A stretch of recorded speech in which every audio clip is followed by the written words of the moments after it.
All right, so you have read through section number 5, the reference notes on different leadership styles in terms of situational leadership.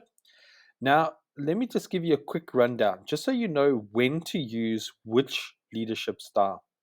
So, the first one is autocratic leadership.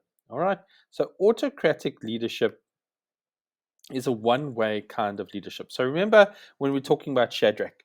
Now, when we have one-way discussion, it means I'm above you and I'm going to talk down to you. Now, that's not going to build anyone up. So it's a one-way discussion. Okay. And often what happens is it's something that's the culture of your organization, and then everyone is autocratic. Everyone uses their power to try and press down on those below them. Now, it can sometimes be a very useful style to be able to use. So when you're instructing people, look, I need this done, I need that done. You're going to give clear, concise instructions so someone is very clear in terms of what to do. Now, you have to use that a lot with new members because they don't know what to do. So, to ask them their opinion is not very helpful because they don't know what to do. So, you're going to give them instructions, show them expectations, show them how to do things, a lot of one way communication so that they understand what the job entails and what is expected of them and how to do certain things. So that's when you need autocratic leadership, is when you have a lot of new people within a team. Also, in a crisis situation. So let's say they're in the military and there's an enemy force coming towards them. Now, you don't turn around to the team and you say, hey, what's your ideas? What do you think we should use? Should we use our gun? Should we run around? Should we run away? What's your feeling? Now, that's when you don't use democratic styles. You use autocratic styles. Guys, we're under pressure. We need to do certain things. I need you to do this. I need you to do this. We're in a situation. This is what I expect. So you're going to use one-way instructions when you are in a crisis situation, when there's a lot of pressure on the table, and when people need to do specific things in order to avoid problems. So in crisis situations and with new members, you use autocratic a lot. Then also when there is high regulation. Now, a person can't decide whether to go up a ladder and not to have any safety harnesses. Over there, it's very strict.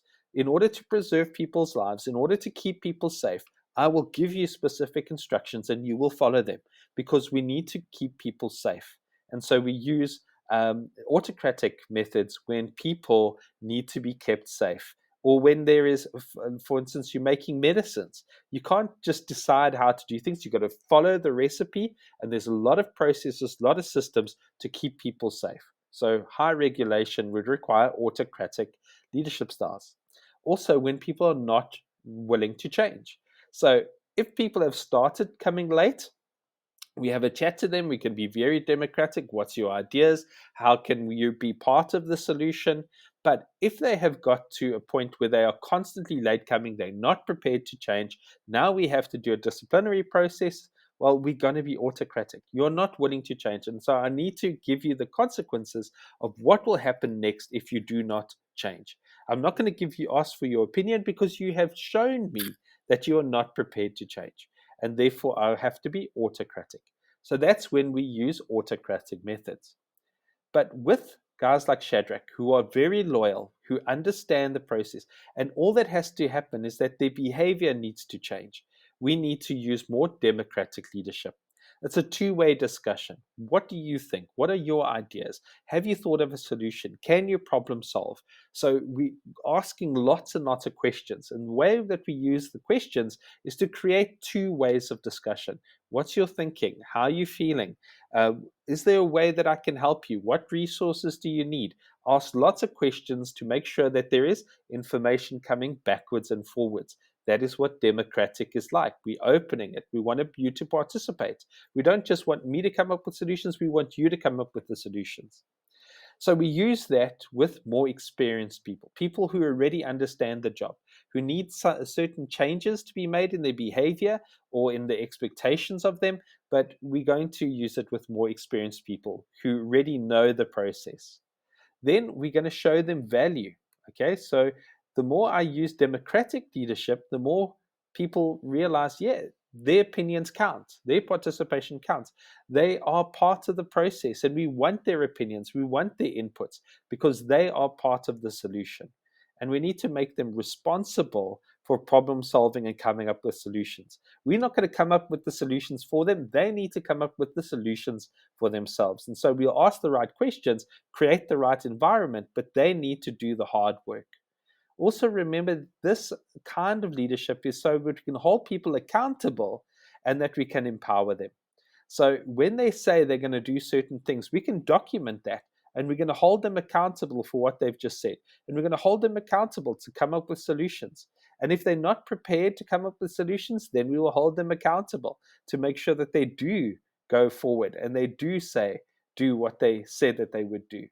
It also encourages independence and proactivity. Now, we don't want to be constantly looking over someone's shoulder. So, the democratic methods and democratic leadership help people to be able to take the initiative. They see a problem coming, they solve the problem. They need resources, they come before it becomes a problem. So that's what democratic leadership does, is it makes sure that people become independent and that they are proactive. Then we have something called results-driven leadership. Now, results-driven leadership, hopefully that will open. Okay, there we go.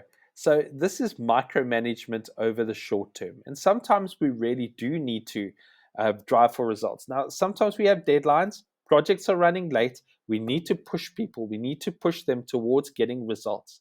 Sometimes we need to get results that are almost unachievable, and then we need to get everyone together and we need to push and push and push. Now, I know that people have certain personal situations, but at this stage, in this moment, we need everyone just to work together and make it happen. So this is results driven. It's all about the result. So there's high energy, high impact, high pushing. And also what we see is people under pressure, they often make mistakes. And sometimes that's because they don't have the specific skills. Now, I must make notes of that so I remember what skills they didn't have so that I can make sure that they get better at those specific things. So under pressure, we can often see where the skills gaps are. Also, it will show us where our true leaders are because they often take charge. So under pressure, watch for those people that take charge. Watch for the people that know what to do. Watch for the people that push the rest of the team and help the other team because they are your true leaders. Also, what it does do is it shows what we can achieve. So it says, you know what, sometimes we're not going to produce 1,000 units. We can produce 1,200 units, but under pressure for a short term.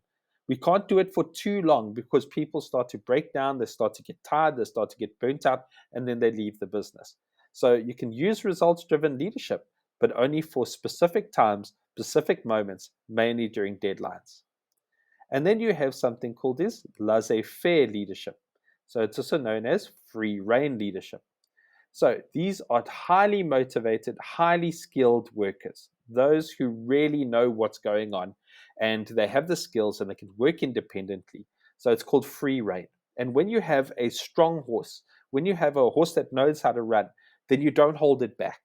You don't try and overmanage it. You let it go. You let it go and run and do what it needs to do because it knows how to do it. So it shows trust in those individuals. It allows them to have the freedom to be able to do their best. They don't like to be held back. They want to run. They want to go. And then what you do is you say, this is my expectation. This is what I want you to achieve. This is your to-do list. Go and do it. And so you give them the expectation and the levels that you're required at and what the results are that you need, and you let them motivate themselves. Let them plan for themselves. Let them problem solve for themselves. And then what you do is you just monitor their results and you give them feedback. Great job. Well done. You're getting there.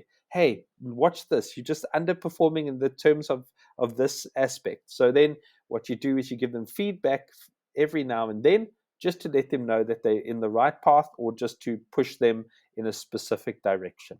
And that's how you use laissez-faire or free rein leadership. So now that you know all these things, we can go back to page number 34 to 39 in our portfolios of evidence. So if you go to your yellow books, we're going to go to page 34 to 39. Okay, so where are we? Let's go to our portfolio of evidence. Okay.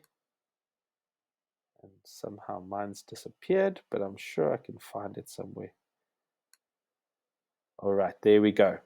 Page 34 to page 39. Okay, so here we go.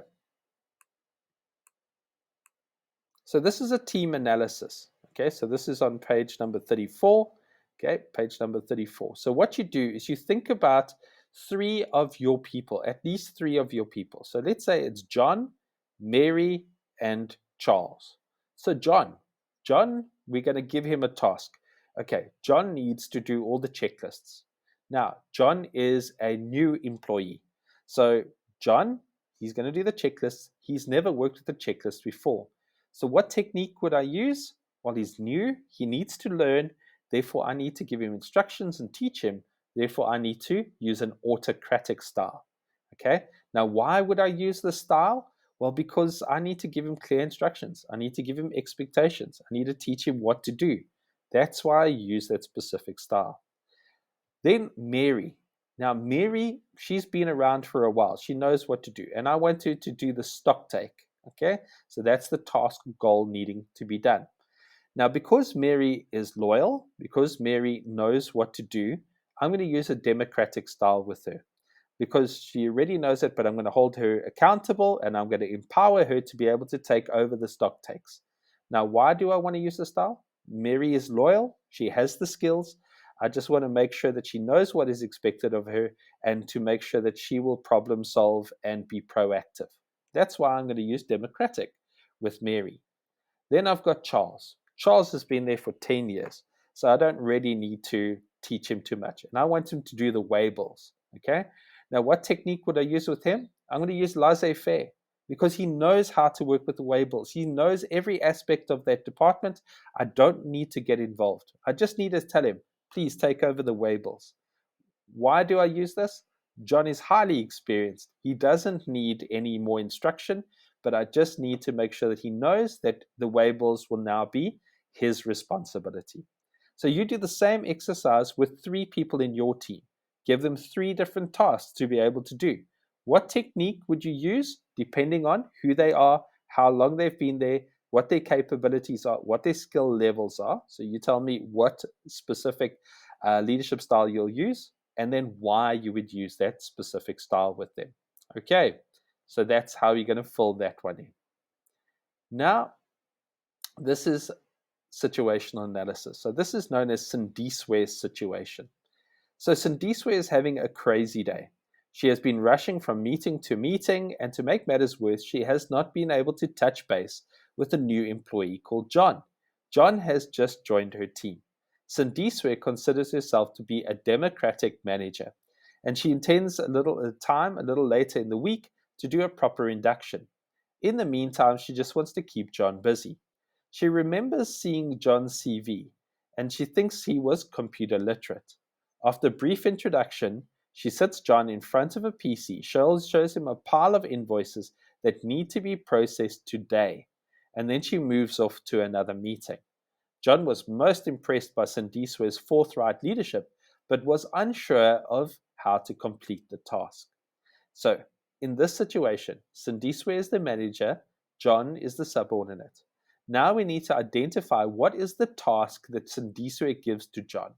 Well, if we read that, we can see that he's supposed to process the invoices. So we're going to write that under the task, identify the task. Then, is he able to do it? Okay, so based on what we can see here, he's not able to do it. So we're going to circle no or cross through no. Then, are they willing to do it? Yes, he's very much willing to do it. He's just started. He wants to impress. So we can circle yes over there. Now, which stage is he in? Is he unable or unwilling? No. Is he unable but willing? Is he able but unwilling? Is he able and willing? I think he's in stage 2. He's unable but he is willing. Now, for a style like that, okay, so we can either use coaching style or an autocratic style. So under stage 2, we will write autocratic or coaching, because we need to coach this person, train this person, and so that they are very clear in terms of what is expected from them. So what kind of behavior can the follower expect from their manager? So if it's coaching or autocratic, Well, clear understanding of what needs to be done. That's the kind of behavior that we would expect from the manager. Now, what do you think? How do you think the subordinate would respond if you use an alternate leadership style? So, if she uses a laissez faire or free rein, what's that going to do to John?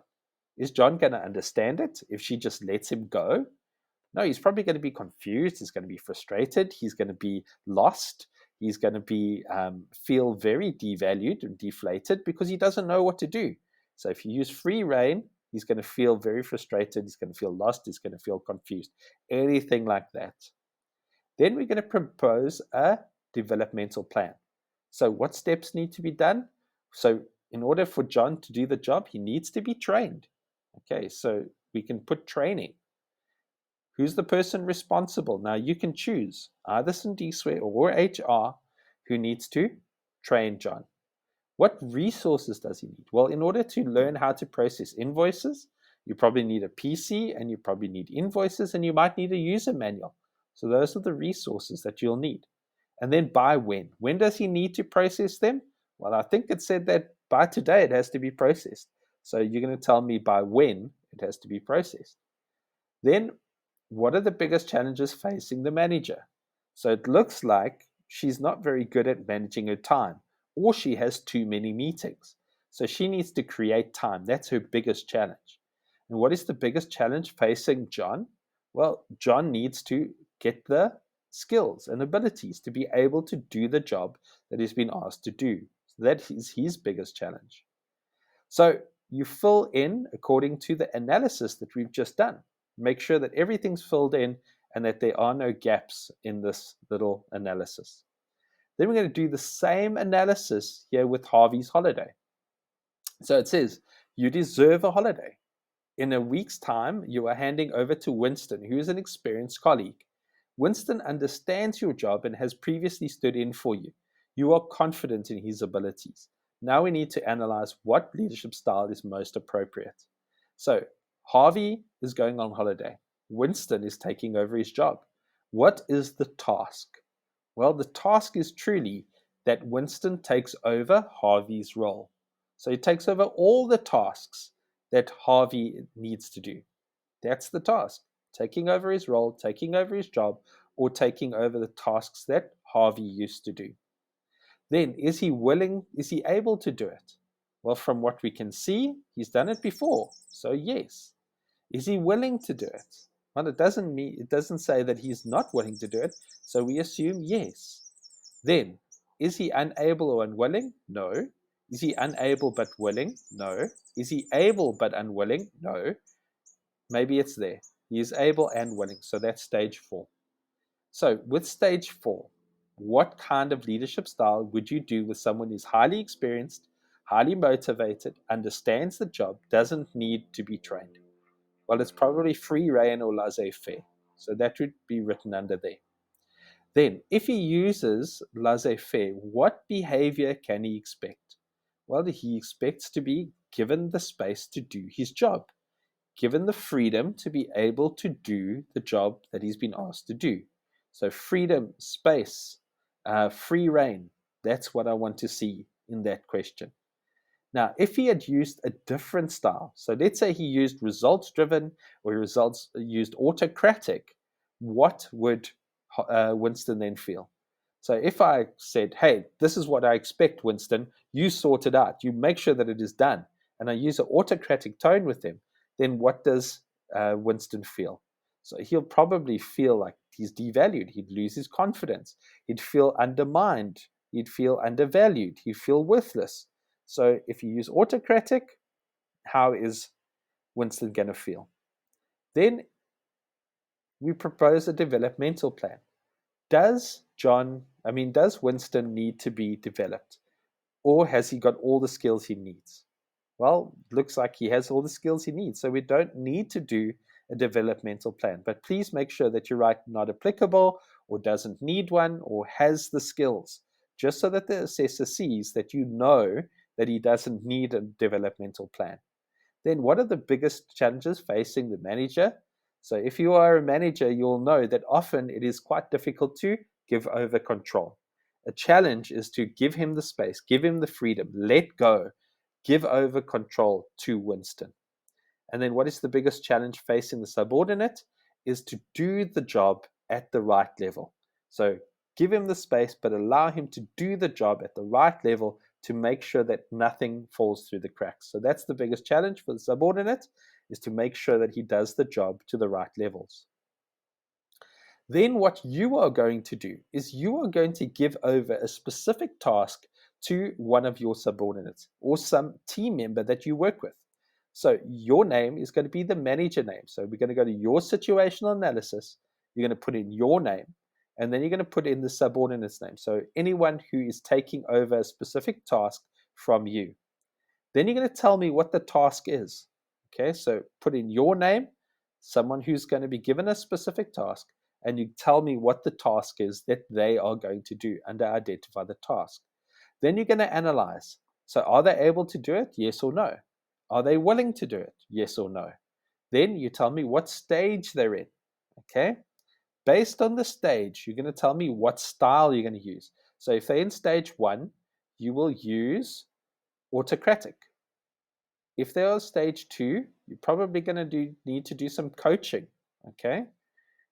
If they're in stage 3, that they are able but unwilling, well, then we might have to be autocratic. Okay?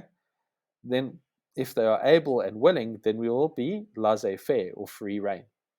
Then what kind of behavior can you expect to give if you use that specific leadership style? So tell me about what behavior you would give based on the leadership style that you have chosen. Then if you use a different leadership style, what would the subordinate feel? So if you use the wrong leadership style, give me a leadership style, tell me how they would feel if you use the wrong one. Then, if this person has to be upskilled, tell me what you need to do. So do you need to train them? Do you need to coach them? Do you need to discipline them? So what steps? Then who is responsible for that step? What resources do you need in order to do that step? And by when do you want to get it done? Then what is the biggest challenge for you? And what is the biggest challenge for the person who's going to take over that specific task? So you're going to do an analysis based on the previous 2 analyses that we've already done, but this is you physically giving over a task to someone in your team. Okay, so that's how you're going to fill that one in. Then at the end of that exercise, you're going to reflect back on how you did in terms of giving over that job. So what impact or effect did the leadership style or technique have on your team member? So based on the style that you used, what was the impact that it had on the team member? Did they feel more confident? Did they have better idea of what to do? Were they now well trained? Do they have the extra skills? Are they more willing to take over jobs? Are they better at problem solving? So what was the impact of you using that specific leadership style with them? And then how did this exercise help with organizational requirements? So are you getting better results? Are you having more free time? So has it helped the organization now that you've used that specific style? And then the last one is what corrective action needed to take place. So maybe you needed to give them a user manual or draw up an SOP or get someone else to help them. So what corrective action or what changes or what extra things did you have to do in order to make sure that that job was done? Then at the bottom, the person who you have given the job to, they're going to put in their name and they are going to sign and they are going to date. Then under here is a team discussion. So now that you know about the different leadership styles, so you know about visionary leadership, servant leadership, autocratic, democratic, results-driven, all of these different things. So you're going to tell your team about them, about how you could use different leadership styles to get better results. So the discussion points, I'm going to tell them about the different leadership styles, okay? And also I'm going to tell them about what leadership styles I intend using. So in your discussion with your team, tell me what you're going to tell them about. Then the team feedback. So based on what you've told them, what did they say? Well, we really like the democratic style, or we want to be dealt with in a laissez-faire style, or we need more skills in order to be dealt with in a laissez-faire style, or we don't like to be dealt with in an autocratic way. So give me the feedback that they gave to you. Then any other comments that you have seen or made based on the leadership styles that you have been taught about. At the bottom, you're going to date and your team are all going to sign. So you have that team discussion with them on page 39. You tell me the discussion points, what feedback they're going to give or they gave during that discussion, what comments that you might still have, what date it was done on, and then the people who were part of that discussion are all going to sign. Okay, does that make sense? Great. All right, so if you have done those, then you would have finished that specific section. All right, so just make sure that you cover all of those, and then you can go back to your practical situation. Practical situation is on page 37 and page 38, and obviously the discussion is on page 39. Then you have covered those parts of the leadership style. All right, great. Now you can do that, and then you can come back and we're going to finish off leadership. All right, now the next little thing that you're going to do is you are going to do a leadership self-assessment. So there is a self-assessment for you in your project pack, and your project pack is red. So go to your project pack and you are going to go through the red section. All right, so let's go here to the red section, section number 3. And section number 3 has a little test. And so they ask little statements. So I have a highly developed communication skills and communicate effectively both in one-on-one and group situations. So based on your feelings, this is not about being the best, it's about being honest, because then you'll know how you're doing as a leader. So if you think that you are very good at communicating, you give yourself a 5. If you're not very good at communicating, you give yourself a 1 or a 2. So you're going to go through all these different statements and you are going to give yourself a rating. Okay.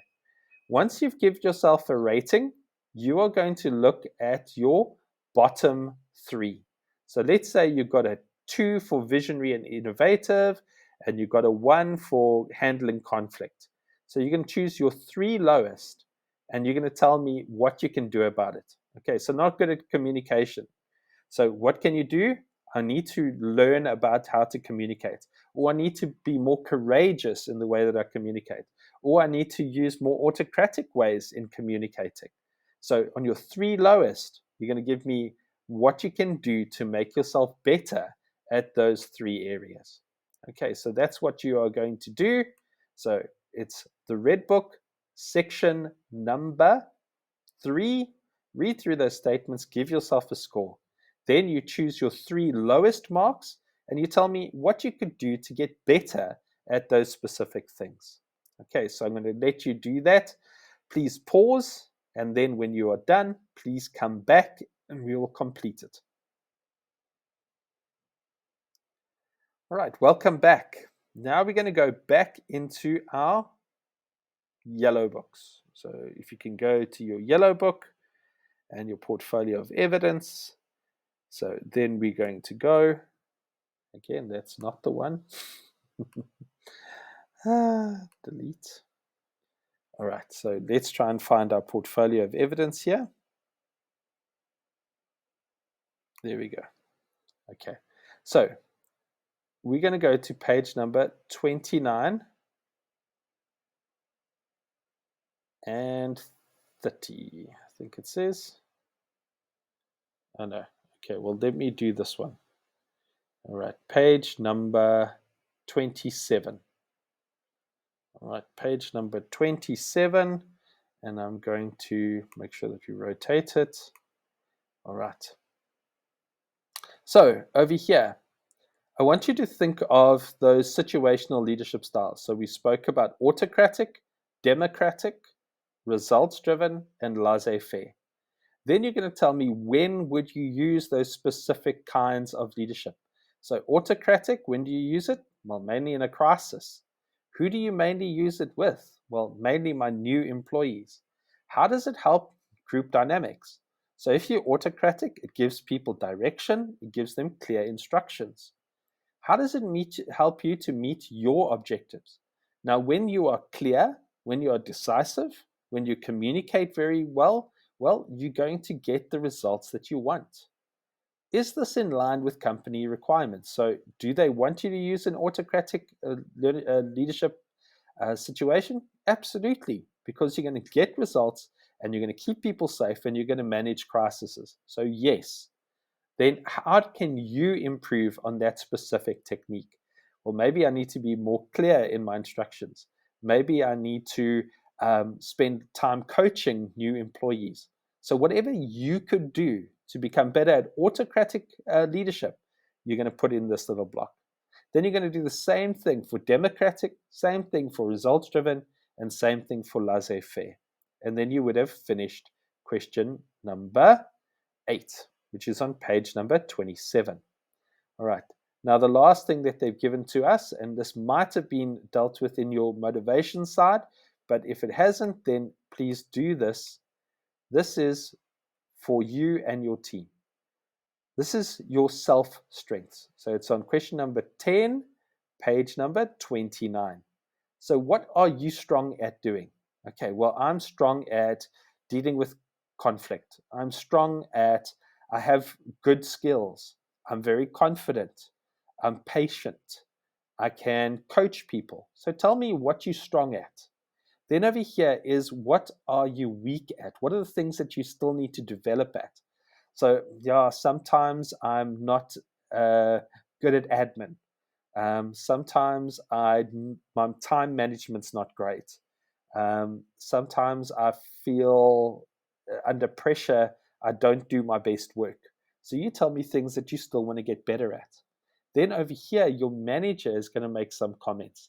So they know you well, so they can also make some comments on the right-hand column. So your strengths and areas that you still need to develop in, and then your manager can make some comments. You're going to do the same thing over here with your team. So the first one was about yourself. This one is about your team. So my team, they're really good at working together. They share ideas. They know how to problem solve. They can run projects without my input. That's what they're really good at. And so what have I observed to back up the statement? Well, I've seen them work together. Under pressure, they help each other. So that's what you have seen to prove that that is their strengths. But then there might be areas where they actually still need to develop. They're not great with conflict, okay? Some of them are still underskilled. So tell me where they still need to get better, and then your manager can also give feedback or comments based on this table over here. So remember, you're going to do your own strengths, your own weaknesses, and your manager puts in feedback. And over here is your team strengths, what you have seen to back that up, and then the areas where your team still needs to develop, and then your manager also makes comments over there. All right, so once you have done that, then you are pretty much done with the leadership section. The last thing that you have to do, okay, the last thing that you are going to do is section number 11. So this is right at the back of your red books. So right at the back of your red books, let's go. This is your project pack right at the back in one of the green pages. I think it's going to be the second last page. It's got a test about leadership. So you'll see here, it says value test leadership. So read through the 10 questions, and then for those 10 questions, tell me what you think the right answer is. So as you're doing it as an individual, you're going to circle it in column number 1. So 10 questions that you are going to do. You're going to give me what do you think is the most correct answer. And then I will come back in just a couple of seconds, and then I will go through them with you. But you got to give it a go by yourself. So pause now and go through those 10 questions at the back of your red book on the first green pages. It's a test on leadership. So pause now. All right, now that you have paused and you have done it, let's take a look. Good leaders are most consistently recognized by their ability to consistently get better team performance. So this one is B. All right, so let's see if this one works. There we go, B. Then truly good leaders. Okay, truly good leadership can be achieved by those who are born leaders, and they cannot be resulted from determined practice and learned leadership skills. Can be achieved by most managers through determined practice and development of learned skills. So it is also B. Okay, so let's go over here, and that is also B. Then accountability as a leadership quality is the willingness to take on greater responsibility, be accountable for your mistakes and for the mistakes of your subordinates, and make no excuse. Put them right, don't repeat them. So it is C. Number 3 is C. Now, what does empowerment mean? Question number 4. Okay, it's providing individuals with responsibility and authority to use their own initiative, discretion, and be accountable for their own results. Okay, so is that it? Providing individuals with responsibility and authority to use their own initiative and discretion to be accountable for their own results? Or is it providing individuals with responsibility but ensuring that they are accountable for their actions and decisions, or providing organization with appropriate rules and policies to improve control and discipline amongst its employees and encourage initiative and experimentation? So the right answer is A, because with a responsibility, you also need to be given authority in order to be independent. So 4 is A. Now, leadership in managing. Okay, it requires that the manager displays some interest, is about being firm but fair, or needs a person who shows great interest. Now, if you are going to be a leader, you need to show great interest in your people and how well they are doing, and show substantial enthusiasm. So 5 is C. Then, question number 6, a good manager, when confronted with problems, should check the records and find out how others have handled such problems, and then confidently be guided, or use his or her own abilities to solve the problem and decide how it should be handled and then take the necessary action? Or should they check with the boss for guidance and assistance and then put matters right within the guidelines obtained?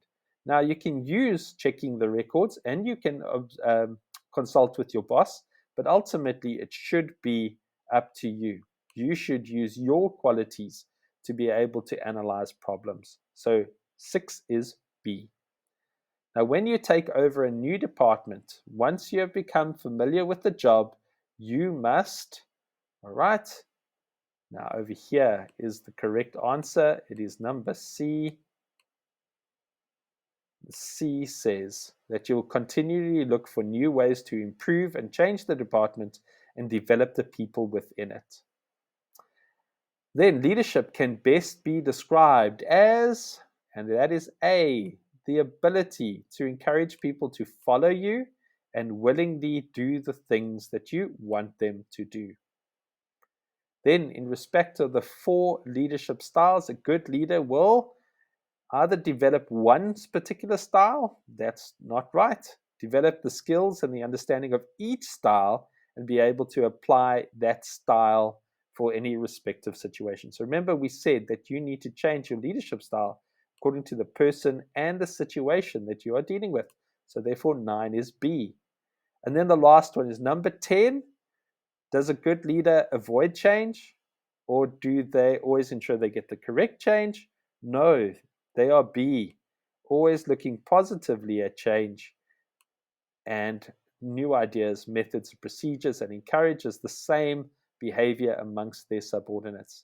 So there you go. So if you got all of those, well done. If you got a couple incorrect, well, just take a look at what you did and then make sure that you know what the correct one was.